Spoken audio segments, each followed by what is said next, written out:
Happy to be joined now by Kevin Clark of The Ringer. We've been talking about him a little bit earlier in the show, and I really love Kevin's writing, and so much of his reporting is so cool. And I wanted to wait until he came on to read my favorite sentence that he wrote this summer. And he's written a lot of really good sentences this summer, particularly in stories about Joe Burrow and Matt LaFleur. But Kevin, the best sentence that you wrote this summer is the following.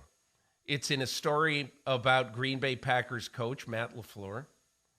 And it says, once he hits 50 games total coached, which will happen week 1 of this season, he can take his rightful place atop the all-time winning percentage for coaches, a spot currently occupied by Guy Chamberlain, last seen coaching the 1927 Chicago Cardinals and retiring in his mid-30s to become a farmer. Okay? All right, so now you've got to explain yourself, Kevin Clark. Of all the things that you thought I was going to ask you this morning, I bet it's not about Guy Chamberlain retiring to become a farmer. I was fascinated by this because it was last fall when Matt LaFleur was atop that winning percentage mark that I even discovered who Guy Chamberlain was, Peter. And I looked it up, and it's fascinating. I love the golden sort of the beginnings of football and kind of, the car dealership where the NFL was founded. And so when I was looking up Guy Chamberlain for this story, and it was just one line in the story, I mean, it's unbelievable that the thing that now, Goodell said they're going to make $25 billion in a couple of years, the thing that makes billions of dollars for everybody, guys used to just bail as the winningest coach of all time to just become a farmer in their mid-30s. It's really astounding. It's one of my favorite things in the world. The one thing about Guy Chamberlain I thought was fascinating is he inherited a team who inherited a team from Jim Thorpe. And so you want to talk about, why you wouldn't get the credit you deserve. We're all talking about Aaron Rodgers, and maybe Matt LaFleur doesn't get the credit he gets. Guy Chamberlain inherited a team that Jim Thorpe built. So that's another externality. That's really pretty good. I want to just stay on Matt LaFleur for a minute, and we're going to talk about, I want to go around the league because there aren't many people now who go around to a lot of training camps. I think you and I are two of the last of a species of that.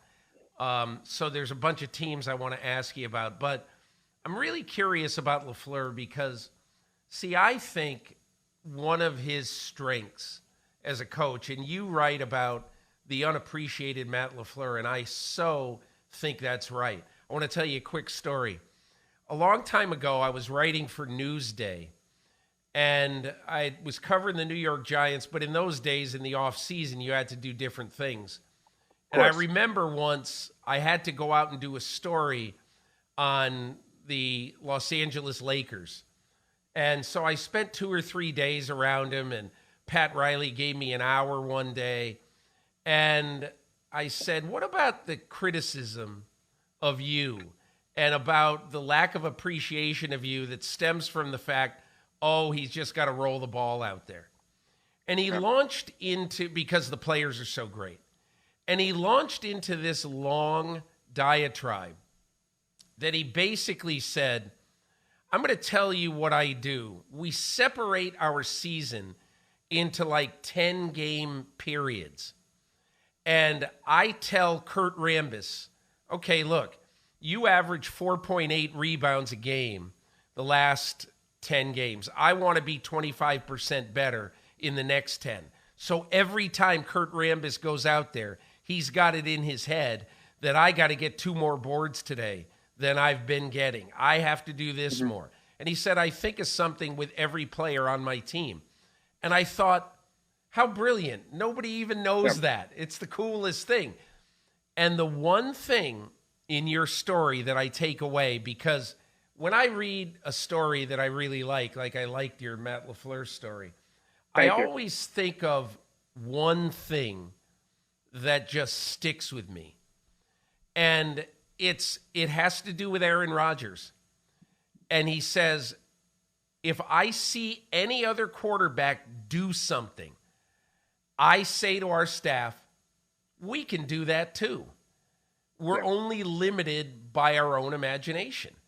And I just think that sounds simple. It sounds easy, but I know that there are many examples of him seeing something that Sean Payton might have done, or Sean McVay or Kyle Shanahan or anybody said, why can't we do this? And that's one of the things that I think, and he knows that he's got a UNIVAC computer or whatever you'd call Aaron Rodgers, who can process everything and do anything. So why not keep challenging him? It's really fascinating because LaFleur talks about in 2012 sitting around in Washington with Mike McDaniel and Kyle Shanahan and those guys, and basically saying, God, if we ever got Aaron Rodgers in this offense, if we ever got Aaron Rodgers in the offense, the things we could do. And I would run that past people, whether that's Mike McDaniel or Sean McVay or whomever, and they'd say, yeah, you know who else was doing that? 31 other coaching staffs. They were also saying, God, if we could only get Aaron Rodgers in our offense. And so I thought that was a really funny way to look at it. Of course, I'm sure that Sean Payton was sitting around saying, man, if we could only get that, if we only get that guy in our offense. But having said that, what LaFleur has been able to do is really fascinating because he's taken his concept, the Shanahan McVay style playbook that he obviously had a large say in helping shape over the past decade. And he blended that with things that are Mike McCarthy plays, frankly. And that, I think, is what impressed Aaron Rodgers. You're not going to be as smart as Aaron Rodgers is about playing quarterback. Matt LaFleur played for the Omaha Beef in 2003, but he is not the type of quarterback mind Aaron Rodgers is. What you can do is you can, A, grind, which we know Matt LaFleur is going to do, and B, give Aaron Rodgers what he wants, which is easy throws. There's a play called strike we talked about in the story where basically it's a blind throw. Aaron Rodgers wasn't super comfortable with it, but he said, hey, keep doing this, keep working at it, and you're going to get open looks. And Aaron Rodgers is now maybe the best in the league at it, along with a couple other guys, including Ryan Tannehill. But these guys can do play action really well. And I think that what you're seeing here is a coach who's adaptable enough. Everybody I talked to, Sean McVay being first among them, Brian Gutekunst talked about this, said the humility Matt LaFleur shows in the playbook to say Aaron Rodgers can do this, so we're going to change our offense in this way is as impressive as anything right now in offensive football in the NFL. Yeah, I like the fact that, because look, this, Kevin, having been around Aaron Rodgers a lot, that it takes a really good and really smart coach to be able to coach Aaron Rodgers and to be able to take all the crap that's going to flow from Rodgers to him. And one of the really cool things about your story is that how you wrote about how Rodgers just lives to troll, his head coach. Yeah. And that's a weird thing to think because I can't imagine Terry Bradshaw trolling Chuck Noll. And if he did, Chuck Noll would have put him in maximum security. It's just we're at a different point in NFL history, and we're at the point in NFL history where a coach has to understand. Matt LaFleur said something really interesting to me this summer. He read a lot this offseason. And a lot of what he read was about understanding human behavior. Mm-hmm. Because I think he believes that the days of coaches yelling at players, those days have got to be over. That he doesn't want, and he told his coaches this summer, he said, listen, if a guy makes a mistake, teach him. Don't yell at him. Teach him what he did wrong. And if he makes the mistake 2 or 3 more times, he's out. We're getting rid of him. Just make him understand that. Don't scream at him. And I think that's so smart with today's player, even though there are some times clearly that voices are going to be raised. But that's the one thing I like about him. And there was one other part of your story that was fascinating to me, and that is that Aaron Rodgers, when they were at David Bakhtiari's wedding this offseason, told him, well, I'm really thinking about retiring. Really, I'm serious. Yeah, I'm serious. Yeah. and his friends knew that he was kidding around, that he was coming back. And Matt LaFleur was determined to not ask Aaron Rodgers or not talk about him because he just figured, I'm not going to put more pressure on him than he already has. I thought that was really telling. I think it's fascinating because you and I both know that really at the start of the previous decade, a lot of teams were trying to figure out how to understand millennials. That was the big thing. It was, teams were doing studies and they're always on their phone and all of this stuff. And what was fascinating to me is that a lot of those teams never necessarily figured it out, like Jeff Fisher's Rams. I don't think Jeff Fisher ever actually figured it out. Having said that, a guy like Matt LaFleur is the absolute, to your point, the absolute best coach for a group of 20 and 30 somethings right now who are superstars. He wants to be player led. I don't think, somebody asked me this last week, I don't think that Matt LaFleur would be an incredible coach for taking over the Chicago Bears right now. And I don't think he would win, certainly wouldn't win 12, 13 games, right? Where he's trying to build something and you're starting from scratch. But the player-led focus for the Green Bay Packers, we have all of these stars, not just Aaron Rodgers, but obviously you had Devontae Adams, you have Jair Alexander, Kenny Clark, all those guys. Aaron Jones, who just swears by him. I mean, Devondre Campbell basically said, my breakout is because of the freedom Matt LaFleur gave me. Mercedes Lewis said he wouldn't even be in the league anymore if he didn't like playing, and he only likes playing for Matt LaFleur.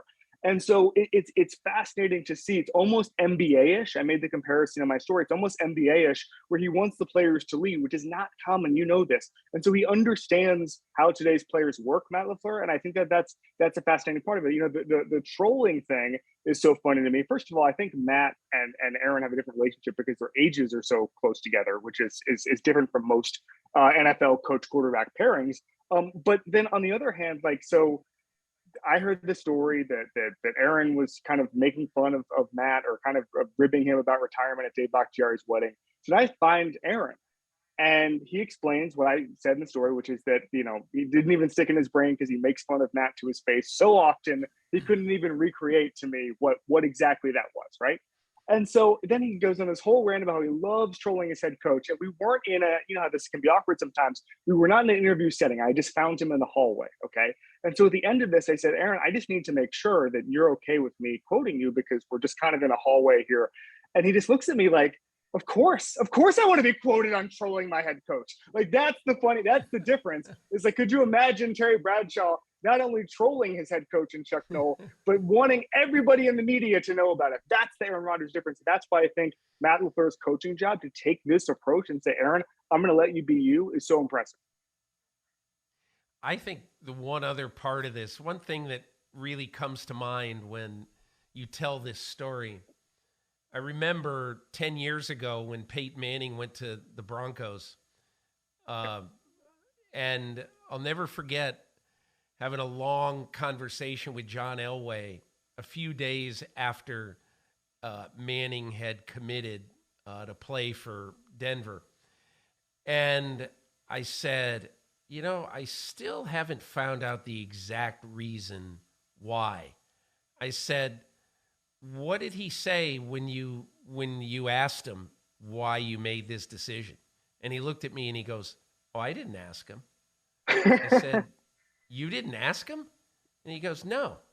I figure if he wanted to tell me, he'd tell me, but it's really none of my business. It's his decision. And I thought that was so interesting. Don't you want to know that? And I was thinking about this in a very, very weird and ridiculously personal way. We were visiting my daughter last year in Seattle, and she was pregnant. She was about to have her first child. And she said, Dad, we're thinking of naming our baby after you. Is that okay? We're thinking of naming him Peter. That's great. And I said, oh, is it okay? Are you kidding me? That'd be like the highlight of my life. That's the greatest thing I ever heard. And a friend of mine said, oh, what was, give me her reasoning. What happened? And I said, I didn't ask her. I mean, it's her business. If she wants to tell me one day, she can. But I just felt like that's a lot more personal than with Peyton Manning. But it just goes down as one of those things. it's weird to compare that, but I really think that Matt LaFleur thinks that, hey, listen, when he's ready to tell me, he'll tell me. And I like that way of doing business, because otherwise you probably are putting a little heat on the guy that doesn't help the situation. And even, by the way, even when Aaron Rodgers was making fun of him to his face at David Bakhtiari's wedding, he said, even though he said he was terrified, he's putting on his poker face as much as possible, he said, I will not break. I will not make any comments. He went back to his offensive coordinator, Adam Stanovich, after the wedding and said, I don't have a good feeling about this. And Stanovich said, we're going to be fine. We're going to be fine. We're going to be fine. But even in the face of all of this, he would not say anything to Aaron Rodgers because he was so worried about pushing him too far. Both those guys are hysterical. I told my bosses, it's almost like I wish it could have been a narrative. That story could have been a narrative podcast, because just going back and forth to each of them and telling them what the other person said and then them one-upping each other was just so unbelievably funny. I mean, it's like a romantic comedy. Those guys are just such a bromance right now. It was so funny to kind of play that game of telephone. Hey, so let's talk about the Packers a little bit. I ended up picking the Packers as my team to win the NFC. I don't really love any team in the NFC. I think they all have major zits on the middle of their foreheads. But I picked the Packers because I think they're going to have a top 5 defense by the end of the year. And I think maybe by the beginning of the year. But I also think that Aaron Rodgers, nobody hears noise on the outside and responds to noise with as much vitriol as Aaron Rodgers does. So he knows that everybody's saying, oh, no Devontae Adams, man. It's going to take Romeo Doubs a year, or Christian Watson, or whoever, Alan Lazard. No MVS, no security blanket. But I just think Aaron Rodgers hears all this, understands all this, and he will get his players mentally whipped into shape so that they can win big games, enough big games during the course of this year. And one other thing, Kevin, the thing about winning a lot of games during the course of the year is that you're in a division with Chicago and Detroit. And even though I think Detroit is better, you're still in a division with Chicago and Detroit. Whereas the Rams are in a division with 3 teams that could beat them on any day. And so that's why, to me, I kind of like the Packers maybe this year to do what they haven't done in the past, which is get to their first Super Bowl in 12 years. And special teams upgrade. I mean, they win that game against SF last year if they have even decent special teams. So getting Rich Bisaccia is massive. It was funny. I was talking about this after the LSU FSU game the other day. But Bill Parcells, in his book, and I know that you've been around this all the time, he says the number one thing to turning around a team is special teams. No matter what you do in, coming in, whatever it was, Air Force, whatever it could have been, Giants, first thing you do, upgrade special teams, get you a couple more wins. And so you go from a team like the Packers that, frankly, seemed like, if you look at their hiring track record, kind of neglected the special teams coaching job, to going out and getting one of the best in the world. That's huge for me. And then you add in, I mean, listen, the building blocks are always going to be coach and quarterback. The defensive pieces are amazing. If David Bakhtiari is healthy and can play in week 1, that's massive. But if he can play by January, that's really all that matters. The amount of blue chip talent is astounding. I'm with you. I picked them to win the NFC. I picked them to win the Super Bowl. I just think that a lot of times, if everything continues in place, and I do think the 2 players from Georgia they took in the first round are huge pieces. And it's funny because Quay Walker, I mean, Kirby Smart tells the story now that basically Quay Walker was almost a member of the coaching staff last year at Georgia, where they would take the pads off, in week 10 or whatever, and he'd say, no, we're putting the pads back on. And he's such a leader. And to have him in the locker room, I think, as a rookie is important. Wyatt, I think, is going to be very good. So you take all of that talent, all of the coaching prowess that we talked about, and you add it with the fact that, one thing I found fascinating about Matt LaFleur when I was talking about the playoffs is he said Sean McVay said to him that the playoffs, the NFL playoffs, are the closest thing to March Madness you have in sports. It's not March Madness. And you kind of just have to get there and then learn what it's all about. I talked to Sean McVay about this. He basically said, you learn it's not the best team that wins, it's the best team in that 3-hour window. And so you learn how to prepare a team for that 3-hour window and maximize that. And philosophically, what do you say before the game? And it takes a couple of reps. Yes, there are coaches who get to the Super Bowl in their first shot, but it's such a different animal. And, LaFleur, he mentioned the fact they get the bye every year. And so they're playing really good teams right off the bat. A coach like Kyle Shanahan, who seems to, I guess you could say, have his number on most situations, certainly did last year. And so I think it becomes a mental thing. But I think you can only get that experience through repetition. Outside of Aaron Rodgers, it is kind of a young team. But I think they break through. I think that the history of football is everybody can't win the big one until they can, Peter. And that's Matt LaFleur this year. Yeah, I think Rodgers is going to feel that come January. Yeah. Because he has come up small his last 2 mega games at Lambeau Field in January. So that's important. One little postscript about special teams. Yes. For you to bring up Parcells, I think is the perfect example, because I'll never forget the morning after the New York Giants won their second Super Bowl under Parcells. Mm-hmm. The morning after, when they beat the Buffalo Bills in Tampa, the next morning I was with Parcells. And he said, do you realize, because we were talking about special teams, mm-hmm. 4 of the 5 most valuable players on this team this year were special teams players, okay? The punter, Sean Landetter, the kicker, Matt Barr, the gunner, Renee Thompson, who was, Steve Tasker plus that year, and then the return guy, Dave Meggett, along with Lawrence Taylor, who had his last really good year in the NFL in 1990, Parcells said that's why we won the Super Bowl. And so to me, I just think, I made a statement. I may live to regret it. I probably will.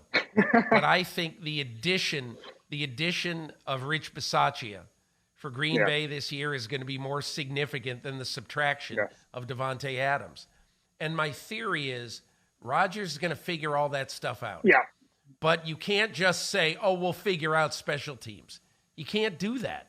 You've got to devote time, energy, and as, really what Brian Gutekunst has done this year is he's devoted 3 roster spots, 3 to special teams players on his final 53. And he's got another one on his practice squad. So to me, I kind of like Green Bay. I want to get to one other point that you made in a story that I really like, and then I want to get to who you like in the Super Bowl and blah, blah, blah.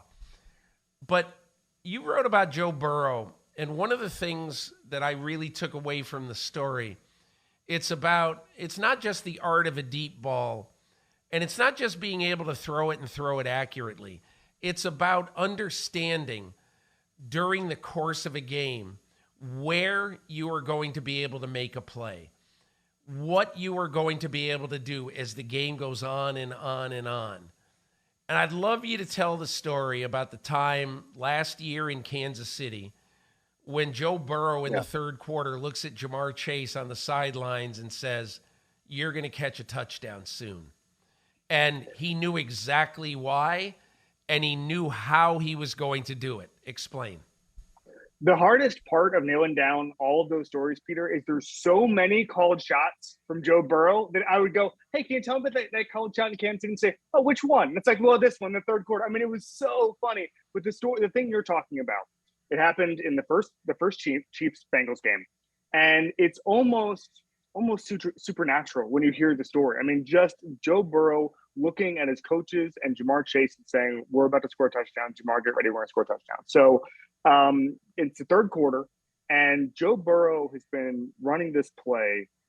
They basically had these Tyler Boyd outs the whole time, and it's not really getting where it needs to be, but he's noticing every single time that Daniel Sorensen is not getting enough width as this deep safety, and the Chiefs are getting into 2 deep looks, and he's saying, man, if I just throw it to Jamar Chase, who's not even a part of the play. Zach Taylor called it a love for the run of the game route. Okay, that's where we are at this point, is that Jamar Chase is not part of this play. But he said, man, if I just throw it to Jamar Chase down the left sideline, they are so committed to the middle of the field that nobody's going to be able to get over there. I mean, this is schoolyard stuff. I mean, the way it's described, if you just say, hey, he's over there, I'm going to throw it over here, go run, like no one's going to catch you. That's the kind of stuff you draw up in middle school. It's amazing to hear it at the NFL level.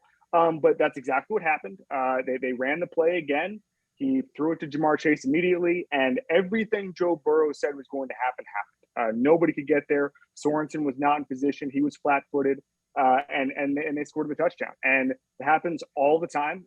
Brian Callahan, the OC, said that the Joe Burrow will say, we can't let them play like this all the time.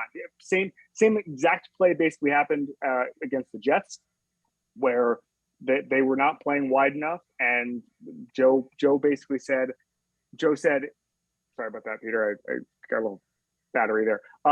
Joe said, they're not getting enough width, and I'm going to take it down the right sideline and get a huge play. Like, the spatial awareness of Joe Burrow is astounding. And the way he uses it on the field is unlike anything most people have ever seen. Maybe Brian Callahan coached Peyton, so it's a little bit different. But, Zach Taylor was telling me he can see double coverage and know it's not double coverage because of the way a defensive back's shoulder is turned, or this isn't double coverage because T. Higgins is the only person who can see me, and so I can underthrow the ball, and only he can see it. So it doesn't matter if there's 2 or 3 people back there. I mean, I can't. This is a family podcast, so I can't even tell you the words that these guys use when they're saying the ball is coming towards me and it shouldn't. I mean, there's a lot of curse words saying like, "Oh my God, I can't believe Joe Burrow is throwing me the ball."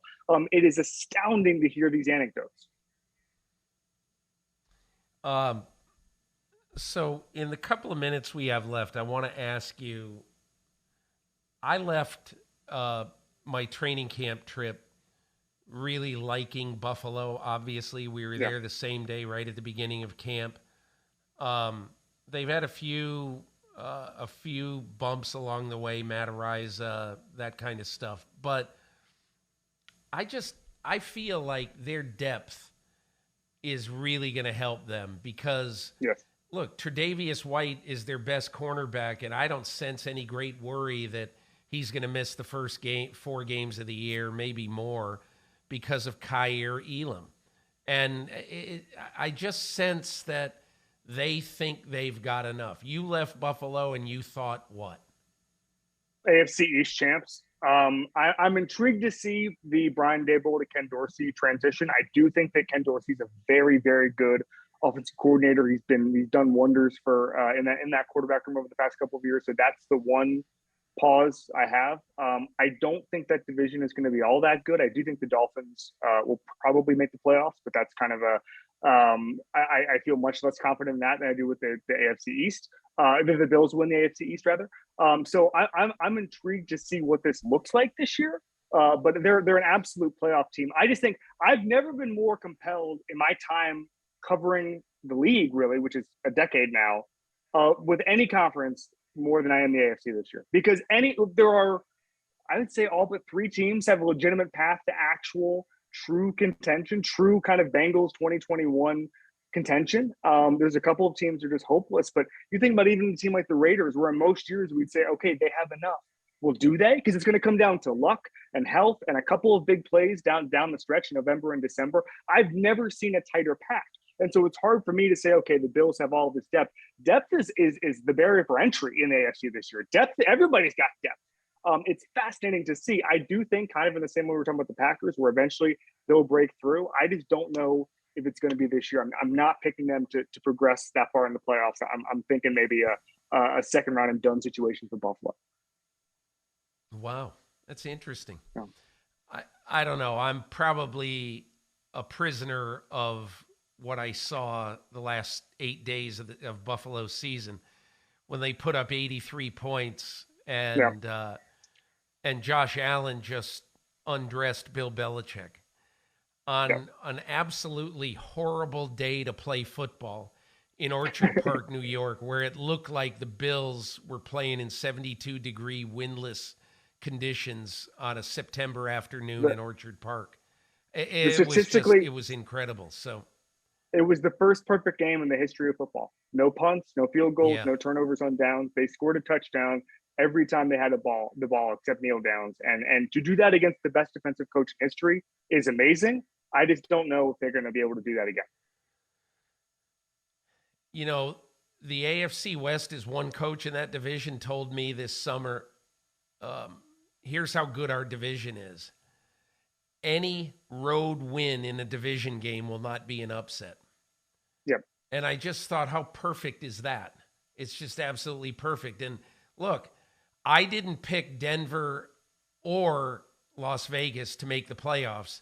And yet I could see a scenario where either of those teams could win 2 playoff games. I mean, so I don't know. Who do you like in that division? This is playing both sides here. I picked the Chiefs to win the division. I picked the Chargers to make the Super Bowl. I think that they're 1A and 1B. I think Justin Herbert is an absolute phenomenon. The Chiefs have the edge in coaching, but the Chargers roster is really, really good.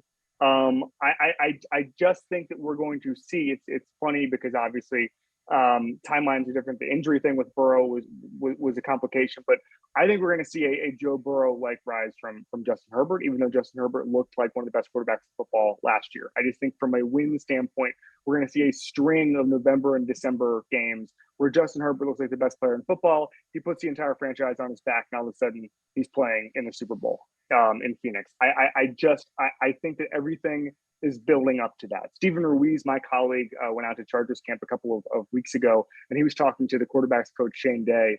And Shane said that he has a folder on his computer called Justin Herbert is the best quarterback of all time.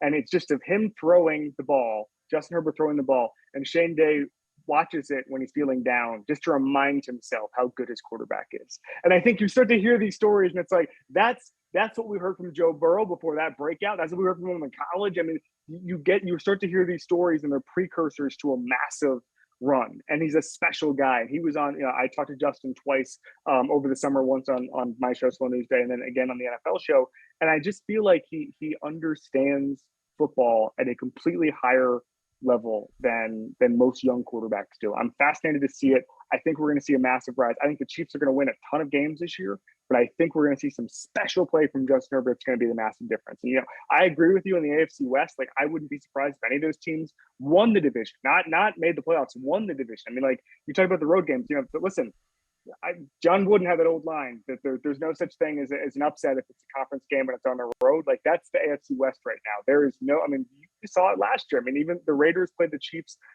tough last year, and they didn't even have Devontae Adams. So I think we're seeing a lot of parity. I wouldn't be surprised if there's 3 playoff teams from that division. I'm fascinated to see it, but I think the Chargers have a special season ahead.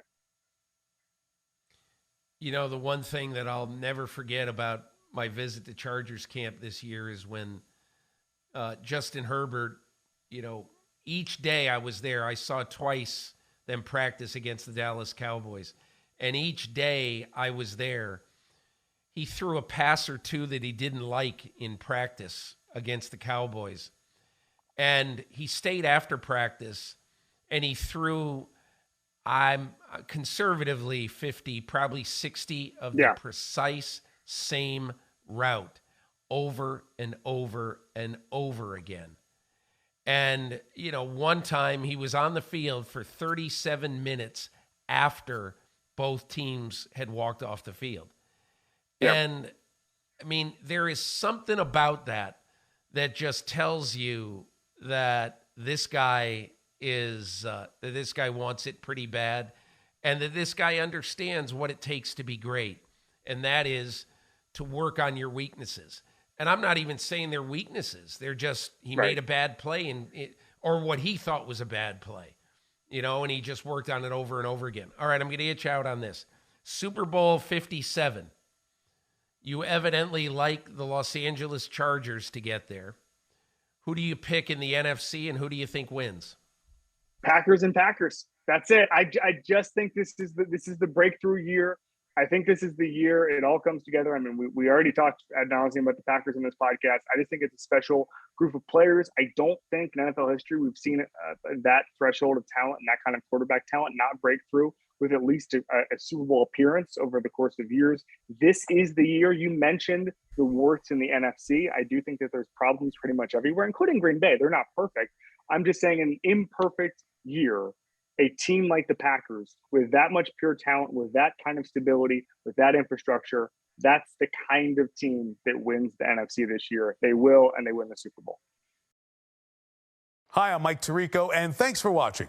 Make sure to hit subscribe for the latest news and highlights from NBC Sports.